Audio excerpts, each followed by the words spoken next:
Chapter 4 The Long, Hard Tumble Downhill.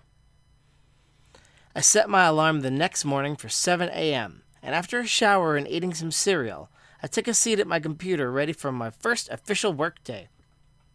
Yoshi purred and rubbed himself against my legs while I opened a fresh Excel spreadsheet and proceeded to list names, times, and phone numbers of people who wanted to see Dr. Harold Howard and what kind of insurance they had. Believe it or not, seeing a counselor was quite pricey without insurance, and granted, it's third place in price from dental or medical bills in terms of size. It stands as one good reason to get some form of insurance, and make sure you don't have to pay a literal arm and a leg. I sipped my cold coffee and sent the 12 entries to Dr. Howard via email and checked the time. At 10 a.m., my neighbor did not slam his door, and I presumed he was off. With this in mind, I decided I should go make some more coffee and decided to also look at my action profile page, where I groggily looked at the number of subscribers and didn't register it mentally. 55 subs, I said to myself, and walked into the kitchen barefoot, wearing only gray sweatpants and a baggy red hoodie with no artwork on it. I tiptoed to the kitchen and began to rinse my cup out and refill it when I suddenly dropped the mug into the sink and ran back to the computer. 55 subscribers! I screeched. I panicked and started pacing around the room. This was bad. People liked the channel. People enjoyed the content. The newest episode had 106 views, and the first one had 220. I began to hyperventilate and frantically scroll through the comments in vain, looking for someone being negative as tears welled in my eyes. The best way I suppose I could describe this feeling was if a quote-unquote normal person walked into their home and saw every drawer ransacked. I felt violated. It was like I had left my front door wide open and everyone just walked right in and looked at my place twice and said, not bad. It was worse to me than getting spied on in the shower. I was livid. I had an anxiety attack so bad my chest hurt. With trembling hands, I frantically dialed Dr. Howard's number and paced back and forth, the cold linoleum under me acting as a constant pinch of reality while I tried to hold back tears.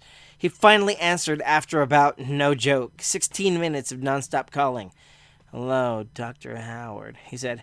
"Dude, I'm freaking the hell out," I sobbed. I don't know what to do." My breathing was erratic and stilted, and I was wheezing with every one of these tiny breaths I sucked in at a rapid pace. It was actually physically impossible for me to willfully exhale no matter how hard I tried. And believe me when I say I was trying like my life depended on it. "Slow down, Ren. What's wrong?" he asked in a worried tone. 55 subscribers. That's what, I said, still breathing weird. Howard was silent for a while, then said, "That's quite a spike, Ren. How does it make you feel?" "I feel like I was robbed of privacy," I said. It occurred to me that I sound like someone from 911 call who has witnessed a violent crime firsthand. I can't breathe, Doc." "Ren, listen to me.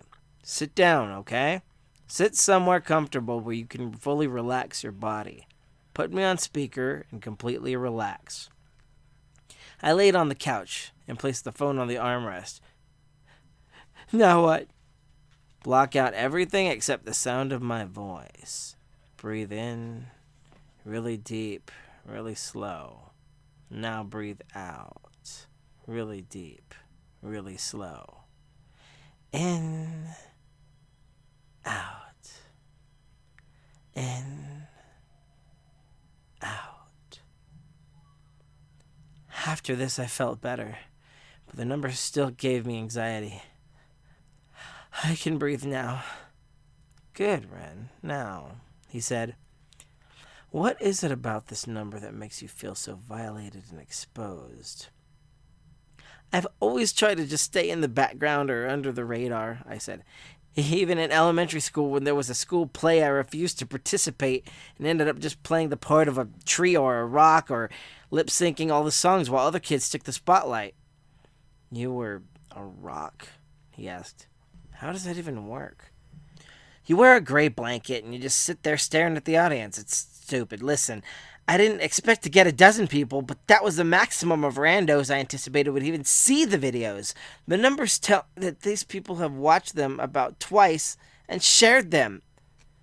Believe it or not, you've blown up more than most indie bands and amateur movie makers trying 5 times as hard to get views and subscribers. Depressing. What do I do? I asked, sitting up. Howard sighed. Ren, listen to me. There's two options from here. You can either run from it altogether or embrace it. Look at the comments of the videos. I'm scared someone was being mean to me. I get a little sensitive when people say mean stuff and I can't respond back. Welcome to the internet, Ren, he said.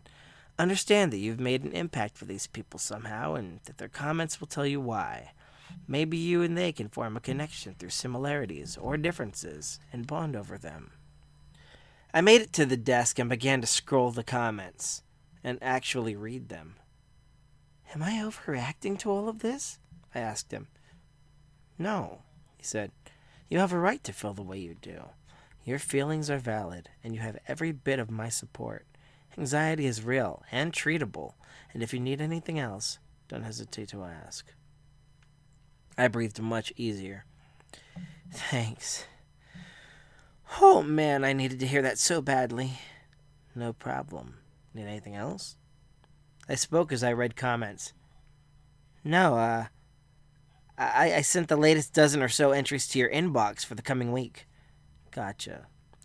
Ren, take an hour break and then you can get back on it, okay? You're doing an excellent job. I appreciate you, I said, smiling. He chuckled and said goodbye before hanging up. I turned back to the comments and was surprised. People weren't mean. They were actually nice. Not like butt-kissingly respectful, but relatable. There was one subscriber named Lil_Lulu, for instance, who, on the video where I mentioned my cat, talked about her 6 doggies of varying breeds and how they woke her with barking all the time, and her husband took care of them to let her sleep. Aww. In the video where I mentioned my dad, a subscriber by the name of American Valor 88 told me he was deployed in Afghanistan for years and never got to see his kids, and when he returned, their mother had gotten terminally ill with a blood infection, and their elderly grandmother had to care for them. Hearing this touched my heart because I was wondering at that point, why would people take the time to share such soul-bearing personal stories? They also opened my eyes to the fact that most people had it rougher than me, to the point I actually replied to some, affirming them the same advice that Dr. Howard told me. You matter, and your feelings are valid. Those were words never spoken to me before that I desperately needed to hear my whole life. Someone actually told me I mattered, and I believed him. I actually did quite a bit of crying reading the comments. My anxiety faded as I read stuff like, I'm happy to see another person struggling with anxiety coming forth. Now I don't feel alone. And also simple things like, your hair is gorgeous. Some people commented that I was actually funny, or that Yoshi was now their motivation to get a cat. I used this hour to read every comment and reply to most, and when I refreshed the homepage, my subscriber count was up to 80. I stomached my anxiety and saw floods of positivity and more sad stories as people began to connect with me on a personal level. After the hour was up, I wiped my eyes and decided to crank out another video. I turned the camera on, and as soon as I did, Yoshi jumped in my lap, causing me to jump in surprise. This guy, y'all, I said and chuckled. So, I woke up this morning for my first official day as a receptionist working from home, and upon seeing my subscriber count in the high double digits, suffered a crippling panic attack. Does anyone watching have an irrational fear of, being popular? And are there any channels out there that want more people to watch? Maybe you make music or crochet or raise baby alligators, whatever you do, let me know. I'm trying really hard to get out of my misanthropic shell, but the way people make a first impression with all this stupidity in the world doesn't help. In fact, it makes it way worse.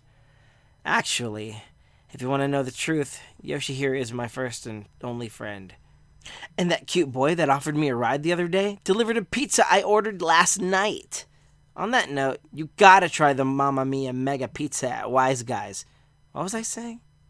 Anyway, I made the first move and offered to set up a date. I mean, not a date, but more of a, let's be an appointment? Get together? Hang out? Whatever. I promised to buy him dinner. Anyway, I gotta get back to work. Customers are blowing my phone up. Arigato, run out. And swoosh. Nothing but net, baby. The next week flew by, and people flooded my comment section relating to basically everything I talked about. My job was easy enough to do one-handed mostly, and I sometimes had a movie running in the background when I worked. I especially loved that I had purpose again in the workspace and could also wear pajamas. Trust me, nothing is better than wearing pajamas all day. I got myself a Schwinn and started riding around town to get more exercise. My reliance on junk food lessened, and I found cheaper and healthier alternatives, such as eating Asian food and learning how to cook food from scratch. The kitchen was tiny, yet serviceable, and I made plans with Raj to cook for him on Friday, January 14th of 2023. It was exciting! On that night, Raj came over at 6 p.m. and I was wearing my white sneakers, black sweats, a pink tank top, white hoodie, and my chin-length hair was clipped back to show my face, and my bangs were parted to show off my sexy forehead. Oh yeah, Mama got a little dolled up. I even learned how to put on eyeliner and lip gloss, and looked like a completely different person than I did when he first met me. I still wasn't good at putting on makeup, but hey, I tried. When Raj knocked, I took more deep breaths and then opened the door. "Konnichiwa," I told him. "Welcome to Den of Renchan." He smiled and bowed. "May I?" I stood aside and he walked into my apartment, where I had cooked a meal that was 100% vegetarian, consisting of stir-fry vegetables, white rice, and a Filipino egg roll called lumpia. He applauded me and looked around. "I've not eaten a home-cooked meal in years." I smiled. "Go easy on me. It's my first time." He laughed out loud at the very double meaning of the phrase and sat down on a cushion on the floor after removing his shoes. "Hope you don't mind eating while sitting on the floor. I don't have a table, so I figured a Japanese-style supper would be the best solution. Everything is vegetarian, by the way." "Amazing," he said, eyeballing the entirety of my apartment. He sniffed a little bit and said, "So what inspired the Japanese angle?" "My heritage," I said as I brought 2 plates of food to the small table before him and sat on the cushion. "My mom's white and my dad is Japanese-American." "Oh, I couldn't tell," Raj said. "You have beautiful eyes." I smiled. "Yeah, I've been white passing most of my life, but I'm finally confident enough to embrace my paternal heritage. Hope you like the meal." I handed him a pair of chopsticks, and he fumbled with them, making us both laugh. "Looks like I needed more practice," he joked and rubbed his eyes. I chuckled. "If you can't do it, I can grab you a fork. There aren't any hibachi cooks about to behead you in the back for using other cutlery." I leaned forth and uttered deeply, "Unless you don't like the food." He laughed with me, and we continued to eat. "I never ate Japanese cuisine other than cup ramen," he said. "So this is definitely a step above it." "I'd say it's several above it, but that's still quite a good score," I said. I had eaten with chopsticks so frequently that I could even eat rice with it no problem, and I felt so bad watching this man struggle that I got up and went to the kitchen where I heard him cough. "You all right?" "I'm good, just that my eyes and throat are a little bit itchy," he said. I brought him a fork along with the glass of water, and he gratefully took it and gulped it down. "So, speaking of ambiguous races, I started. "What's your lineage, Raj?" He cleared his throat. "I'm from India, actually. My dad and I had a sort of falling out, and he ordered me to do something with my life when I was 16, so I came here with my cousins to seek job opportunities." "Man, that's rough. How long have you been here?" 12 years, he said. My jaw hit the floor. This man in front of me was 28 years old and didn't look a day over 18, although he stood at a whopping 6 feet tall, which was about 8 inches above me. I wouldn't have had a clue. "For an old man, you look very much like you were sculpted from a block of marble like some Olympian god," I confessed like a shy fangirl. "Your body is perfect. I work out constantly, and the vegetarian lifestyle is in line with my Hindu beliefs, but also I don't like seeing animals suffer." "Oh, I totally get it. Hope it doesn't bother you that I eat meat. I'm kind of addicted to pork, if I'm being honest," I said. At this comment, Yoshi began meowing and scratching from inside the bathroom door. "Oh, hold that thought. My cat is out of water." I stood and ran to the bathroom, but Yoshi ran out and jumped on Raj's lap, nuzzling his face. Raj chuckled and coughed while I refilled Yoshi's food and water. "Cute cat," Raj called. I shushed him.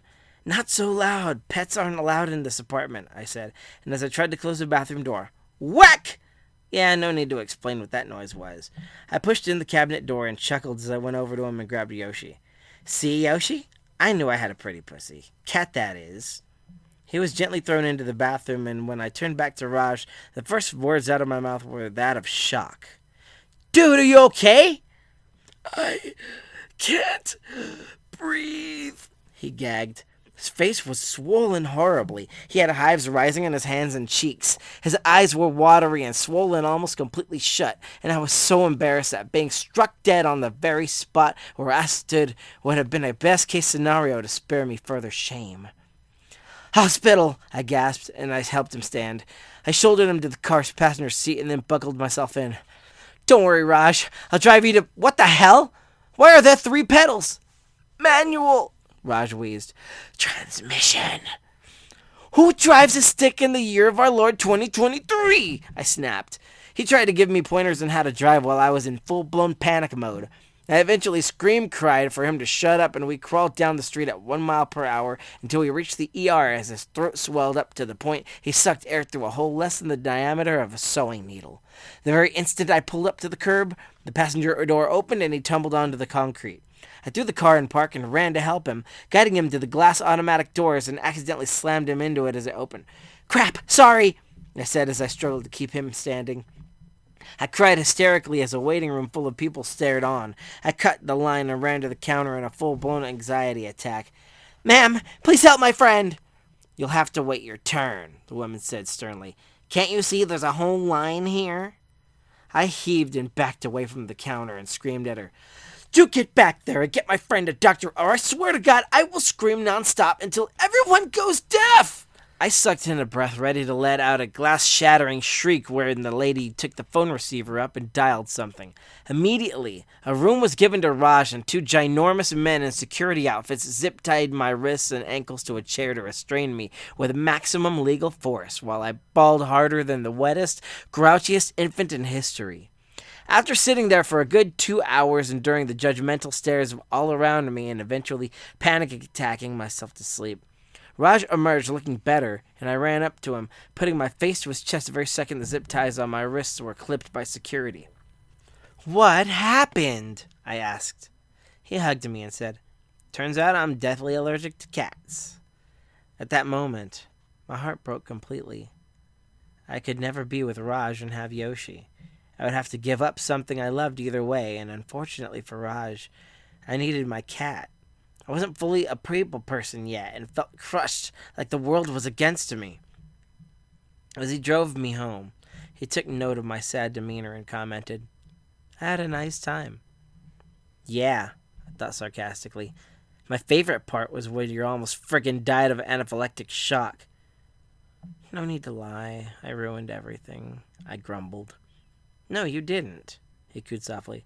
The doctor gave me this thing called an EpiPen that means I can be around cats and stuff. I held my hand on top of his until the car pulled up to my shabby apartment complex. I won't dare make you go in again, but can you walk me to the door? He acknowledged and got out with me. He handed me a tissue to wipe the running mascara from my cheeks and hugged me when we reached the porch. Until next time, Ren. If there is a next time, I muttered. He wiped my eyes, gently put a fist under my chin, and kissed me. My entire body felt weightless. I got insane butterflies. The entire planet stopped spinning, and my heart was pounding in my throat. At the same time that I felt a strong desire to drag him into the room and see where this would go, but couldn't move. I wrapped my arms around his neck and tiptoed as I kept kissing him again and again, exploring his soft, plushy lips against mine and experimenting by gently poking my tongue out. And before long, he was walking back to his car while I stood by my door, feeling excited emotionally and physically to every degree, and at the same time, depressed. As he drove away, my neighbor slammed his door and made me jump in surprise. It was 10 p.m., and now I got to see his face. He was a Caucasian guy around my age with a long-sleeved brown shirt and a safety vest. He also had on jeans and a utility belt. Did you get your lunch? I asked him. He smirked. So you're the girl who yells at me through the wall all the time. I nodded. What are you doing out here? You smoke? I chuckled. No way, that's gross. Actually, my date just left. I almost accidentally killed him because he's, Did it involve a cat? He asked. I nodded bashfully. I won't tell if you don't tell Buchanan I smoke weed in here. I winked and made a motion on my lips as if turning a key. When did you start working nights? Tonight, actually. I'm filling in for a guy whose wife went into labor. Hey, by chance, why do you slam your door all the time? I inquired, forgetting he was running late. He went back to the door and unlocked it, then offered me to close it normally. The jamb stuck out a bit far, preventing the mechanism from catching, so he had to slam the door in order for it to even stay closed. Buchanan keeps saying he'll fix it, but it's been a year and it's still like this, he said and slammed it again. Listen, maybe we can catch up tomorrow? I gotta go, sorry. Yeah, no problem. Come knock on my door and we'll hang out, yeah? I asked him. He nodded and got into his little Dodge Challenger and took off. Why does that guy seem so familiar? I had locked my apartment and, unfortunately in the panic that happened earlier with Raj, locked my key inside. I tried as hard as I could to break in through one of the windows, and the only one openable from the outside was the bathroom window. With no other option, I wheeled the trash can over from the front of the complex and pulled myself into the high, narrow window. When I attempted to push myself up, I accidentally kicked the trash can away, and my butt and legs were hanging out of the window while I clung desperately to the frame with my upper body folded like an L. Crap! Crap! I squealed as I attempted to pull myself inside, and I managed to successfully fall into the bathtub, but also succeeded in hitting my head on the faucet hard enough to bite my tongue. For a moment, through the blinding pain in the side of my skull, I thought I was going to die, and blacked out. Upon awakening, I found myself laying in a bed with a cool towel on my forehead and a very tender spot on my head. I sat up slowly and expected to see Yoshi, but I only heard him meowing through the wall. I stood up and approached the bathroom door, and walked in without a moment's hesitation and saw a naked man preparing to step into the shower, prompting a scream to escape my throat. "Oh my God!" I shrieked, staggering around in a funk still. "What are you doing in my apartment, dude?" He pulled a towel around himself. "I should be asking you the same thing," he shouted and pursued me. I stood in the corner helplessly while he stood by the bathroom door. Although I was confused and terrified, he spoke calmly. "Last night on my lunch break, I found you in my tub bleeding from your face." "I climbed into my bathroom through the window," I said defensively. No," he said. "You climbed into apartment C, my apartment. But I figured you got locked out of yours. Buchanan has a master key that can unlock it so you can get inside." I was going to get it after a shower. "I'll get it," I said. As I began to walk out, I stopped in the doorway. "Sorry about busting into your place." "Well, thank you for not dying or being a thief. Both would have ruined my morning." The dude was chiseled and, thanks to me catching him getting in the shower, quite well endowed. He was definitely about my age, and I observed his arms and chest, noting the muscle definition. Whatever he did for a living required hard manual labor, and he was fully capable of doing a lot with that upper body. On top of that, he had no facial hair, but short brown hair on top of his head, and sparkly blue eyes that I found myself staring at until he nodded and went back into the bathroom. "So, still gonna catch up later?" I called. He laughed and shouted back, "As long as it's between 6 and 10 p.m. As I exited the bedroom and entered the living room, my jaw fell open. He had 4 bookcases up against the wall shared with the door to the bedroom, literally loaded with video games. Atari 2600, every Nintendo generation from the NES to the Switch, and every generation of PlayStation and Xbox. He even had one of the only factory-sealed, professionally graded copies of The Legend of Zelda on Nintendo, and most of his collection consisted of ridiculously expensive games that cost triple digits on eBay that I would positively claim a human life in order to own. Holy crap, how can you afford these? He entered the room briefly. "Oh, the games? I bought all these when they came out. They just happened to turn into collector's items after the fact. That copy of Zelda was a duplicate I never opened. It's worth a fortune." "No kidding. Dude, I'm definitely coming over tonight. Don't think I won't lay your ass out in Tekken. You pick the game and I'll destroy you in it," he challenged and waited until I made my exit to go take a shower. I left his apartment and was eager to make a video about the night, but also was wondering about what this Greg guy was all about.